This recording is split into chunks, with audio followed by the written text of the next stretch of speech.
பேசு. மாண்புமிகு பேரவைத் தலைவர் அவர்களே, மாண்புமிகு உறுப்பினர் அவர்கள் எழுப்பிய ஒரு கேள்விக்கு அரசு தரப்பில் நான் ஒரு விளக்கத்தை தர விரும்புகிறேன். கடந்த 4 தினங்களுக்கு முன்பு, காலத்தின் அருமை கருதி சிம்பிளா சுருக்கமா ரத்தின சுருக்கமா பதில சொல்லுங்க. கொள்கை விளக்க ஒரு செய்தி இது.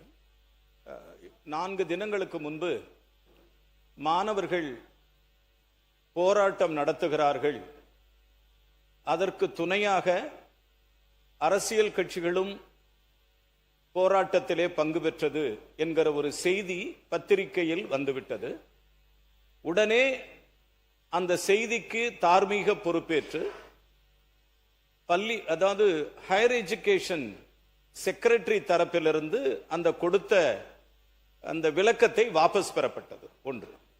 2, அதற்கு அடுத்தாற்போல் 2 தினங்களுக்கு முன்பு சிபிஐ, சிபிஎம் போன்ற செஞ்சட்டை கட்சி தோழர்கள் ஒரு போராட்டத்தை நடத்தியிருக்கிறார்கள்.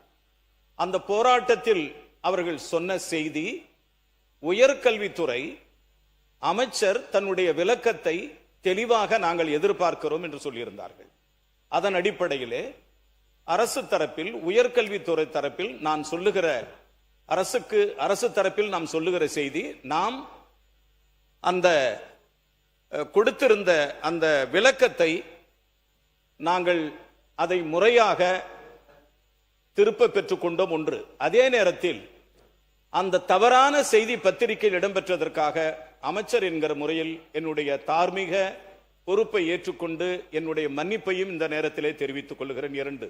3, அந்த துறை ரீதியாக யார் அந்த செய்தியை வெளியிட்டார்களோ அந்த செய்தி வெளியிட்டவர்கள் மீது அரசு தரப்பில் விளக்கம் கேட்கப்பட்டிருக்கிறது. விளக்கம் கிடைத்தவுடன், எழுத்துப்பூர்வமான விளக்கம் கிடைத்தவுடன் அரசு துறை ரீதியாக நடவடிக்கை எடுக்கப்படும் என்பதை மாண்புமிகு உறுப்பினர் அவர்களுக்கு உங்கள் கவனத்துக்கு கொண்டு வருகிறேன். உட்காருங்க. நீங்க பேசி முடிங்க. மாண்புமிகு உறுப்பினர், மாண்புமிகு செல்லசுவாமி உறுப்பினர், நீங்க பேசி நன்றி சொல்லுங்க. நன்றி சொல்லி முடிங்க. அவர் தெளிவா ஆன்சர் பண்ணியிருக்கார். என்னை பத்தி பேசுங்க. உங்களுடைய துறையே தெரியாம மேல் அதிகாரிகள் எப்படி இந்த ஆணை பிறப்பிக்க முடியும்? இங்க பாருங்க, ஒரு நிமிஷம். மாண்புமிகு உறுப்பினர், ஒரு நிமிஷம்.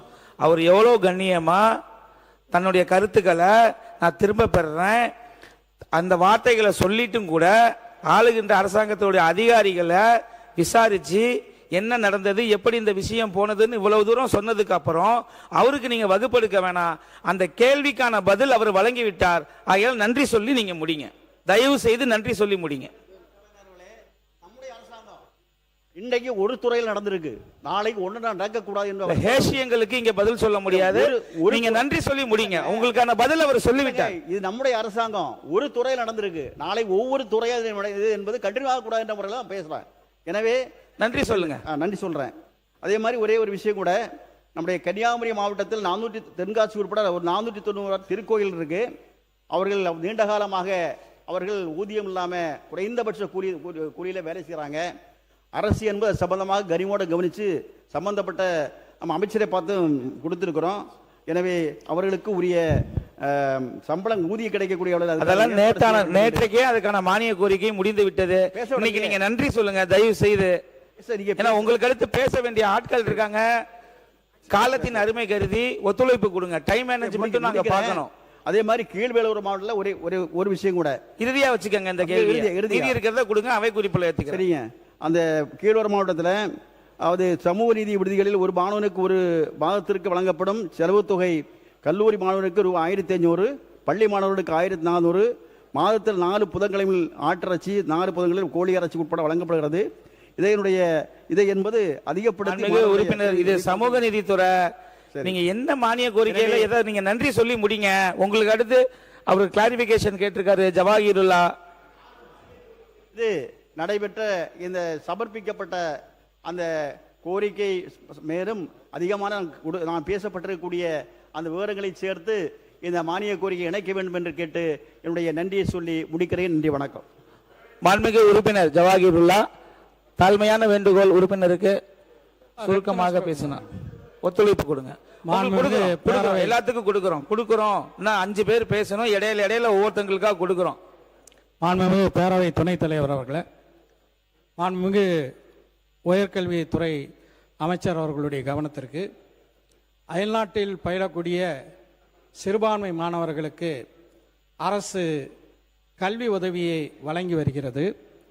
இந்த ஆண்டு அதற்கான அறிவிப்பு இதுவரை வெளிவரவில்லை. அதற்கான அறிவிப்பை வெளியிடுவதற்கு அமைச்சர் முன்வருவார்களா என்ற ஒரு கேள்வி. அடுத்து ஒரு கிளாரிஃபிகேஷன். இங்கு சிஏஎஸ், அதாவது கேரியர் அட்வான்ஸ்மெண்ட் ஸ்கீம், அது குறித்த ஒரு விவாதம் நடைபெற்றது. அதுக்கு அமைச்சர் பதில் சொன்னாங்க. என்னுடைய கேள்வி என்னென்னா, இந்த பணி மேம்பாட்டு திட்டத்தின் கீழே பதவி உயர்வும் பண பயனும் அரசு கல்லூரிகளில் பணியாற்றக்கூடிய ஆசிரியர்களுக்கு கிடைத்துவிட்டது. அதே போல் அரசு உதவி பெறக்கூடிய கல்லூரிகளில் 2 மண்டலங்களில் அந்த பயன் கிடைத்து விட்டது. எஞ்சி இருக்கக்கூடிய 6 ரீஜன்ஸ், 6 மண்டலங்கள் உள்ள அரசு உதவி பெறக்கூடிய கல்லூரி ஆசிரியர்களுக்கு இந்த சிஏஎஸ் திட்டத்தின் கீழே பணி உயர்வும் பண பலமும் அளிப்பதற்கு அமைச்சர் அவர்கள் விரைவில் ஆவணம் செய்வார்களா என்று உங்கள் வாயிலாக வினவி அமர்கிறேன். மாண்புமிகு உயர்கல்வித்துறை அமைச்சர் ரத்தின சுருக்கமா பதில் சொல்லுங்க. விளக்கம் தேவைப்பட்டுச்சுன்னா நீங்க அந்த இதை பதிவு செய்து வச்சுக்கோங்க. நீங்க விளக்கத்தை வாங்கிட்டு கூட நீங்க ரிப்ளை பண்ணலாம். பதிலுரையில கூட நீங்க சொல்லலாம். துணைத் தலைவர் அவர்களே, இன்றைய மானிய கோரிக்கையில பதிலுரையில கூட இதுக்கு நீங்க பதில் சொல்லலாம். உடனே சொல்ல வேண்டிய அவசியம் இல்லை. ஒரு விஷயம், இந்த கேரியர் அட்வான்ஸ்மெண்ட் ஸ்கீம் என்பது கல்லூரியிலே பணியாற்றுகிற பேராசிரியர்களுடைய பணி மூப்பு நிதி பலன்களை பற்றியது. நிச்சயமாக உங்களுடைய கோரிக்கை மிகவும் முக்கியமானதாக அரசு கருதுகிறது. மாண்புமிகு முதலமைச்சரினுடைய கவனத்திற்கு இந்த கோரிக்கை எடுத்துச் செல்லப்பட்டிருக்கிறது. மாண்புமிகு முதலமைச்சர் அவர்களுடைய கனிவான பார்வையின் அடிப்படையில் இன்று மானிய கோரிக்கையினுடைய விவாதம் நிறைவு பெறுகிற பொழுது மாண்புமிகு உறுப்பினர் அவர்களுக்கு இனிப்பான செய்தி இருக்கிறது என்பதை தெரிவித்துக் கொள்கிறேன். மாண்புமிகு உறுப்பினர் டி ராமச்சந்திரன் பேசுங்க.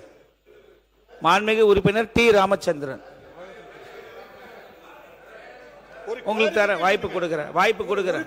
எல்லாத்துக்கும் வாய்ப்பு கொடுக்கிறேன். யாரும் இருக்கையை விட்டு எந்திரிக்காதீங்க, உட்காருங்க. தரேன். மாண்புமிகு சிறுபான்மை நலத்துறை அமைச்சர் கொஞ்சம் சுருக்கமா பேசுங்க. பேரவை துணைத் தலைவர் அவர்களே, மாண்புமிகு உறுப்பினர் கேட்டது போலவே அயல் நாடுகளில் சென்று கல்வி பயிலக்கூடிய அந்த சிறுபான்மையினருக்கான அந்த கல்வி உதவித்தொகை வழங்கக்கூடிய திட்டம் தொடர்கிறது. அதற்கான அறிவிப்பு ஓரிரு தினங்களிலே முறைப்படி அறிவிக்கப்படும். மாண்புமிகு உறுப்பினர் டி ராமச்சந்திரன் எங்க ஒரு இல்லையா? ஒரு பாயிண்ட் ஆஃப் கிளாரிஃபிகேஷன் தான் நான் இடையில கொடுக்கிறேன். மாண்புமிகு உறுப்பினர் போஜராஜன் ஐயா அவர்களுக்கு உங்களுக்கு கிளாரிஃபிகேஷனுக்கு நான் டைம் கொடுக்கிறேன். 15 நிமிடத்துக்கு மிகாமல் எடுத்துக்கங்க, சரிங்களா? தயவு செய்து மற்ற உறுப்பினர் காலத்தின் அருமை கருதி 15 நிமிடத்துக்குள்ள உரையை சூப்பரா பண்ணலாங்க. 15 நிமிஷத்துல அழகா. மாண்புமிகு பேரவை துணைத் தலைவர்களே, மாண்புமிகு அமைச்சர் பெருமக்களால் முன்மொழியப்பட்டுள்ள மானிய கோரிக்கைகள் மீது இந்திய கம்யூனிஸ்ட் கட்சியின் சார்பாக என்னுடைய கருத்துக்களை எடுத்துரைக்க வாய்ப்பளித்த தங்களுக்கு நன்றியை தெரிவித்துக் கொள்கிறேன். மாண்புமிகு பேரவைத் தலைவர்களே, பள்ளி கல்விக்கு 44,000 கோடி ரூபாய் நிதி ஒதுக்கீடு செய்யப்பட்டிருக்கிறது. கல்விக்கு ஒதுக்கும் நிதியை செலவினமாக கருதாமல் எதிர்கால மனிதவள ஆற்றலுக்கான மூலதனமாக கருதி இன்னும் கூடுதலாக பள்ளி கல்வித்துறைக்கு நிதி ஒதுக்கீடு செய்ய வேண்டும் என்று கேட்டுக்கொள்கிறேன். நம்முடைய மாண்புமிகு பள்ளி கல்வித்துறை அமைச்சர்கள் சூப்பர் கிளீன் சூப்பர் கேம்பஸ், அதே போல அரசு பள்ளிகளில் ஏஐ பயிற்சி வகுப்புகள் நடத்தப்படும் என்று அறிவித்திருக்கிறார். இன்றைக்கு உலகமே உள்ளங்கையில் இருக்கிறது. ஆகவே ஏஐ பயிற்சி வகுப்புகள் அரசு பள்ளிகளில் நடத்துவதை வரவேற்கின்ற அதே வேளையில் நம்முடைய அரசு பள்ளியுடைய கட்டமைப்பை மேம்படுத்த வேண்டும், ஆசிரியர் காலி பணியிடங்களை நிரப்ப வேண்டும். அதோடு மட்டுமல்லாமல் இன்றைக்கு ஒழுகாத கட்டிடம், பாதுகாக்கப்பட்ட குடிநீர், கழிவறை, அதே போல சுற்றுச்சுவர், இரவு காவலர், தூய்மை பணியாளர்கள், அதே போல சிசிடிவி கேமராக்கள், விளையாடுவதற்கு மைதானம் போன்ற உள்கட்டமைப்பு வசதிகளை மேம்படுத்திவிட்டு இந்த ஏஐ பயிற்சி வகுப்புகளை நம்முடைய அரசு மேற்கொள்ள வேண்டும் என்று மாண்புமிகு அமைச்சருடைய மேலான கவனத்துக்கு கொண்டு வருகிறேன். அதே போல ஓராசிரியர் பள்ளி, ஈராசிரியர் பள்ளி என்று இன்றைக்கு இருந்து கொண்டிருக்கின்றன. ஓராசிரியர் பள்ளி, ஈராசிரியர் பள்ளி இல்லாமல் ஊப்போர் ஆசை என்பதை நம்முடைய அரசு உறுதிப்படுத்த வேண்டும். அதே போல மாணவர் மற்றும் ஆசிரியருடைய எண்ணிக்கை 20:1 என்ற அடிப்படையில் 20 மாணவர்களுக்கு ஒரு ஆசிரியர் என்பதை உறுதிப்படுத்த வேண்டும். ஆசிரியர்கள் பள்ளிக்கு வருவதை பயோமெட்ரிக் முறையை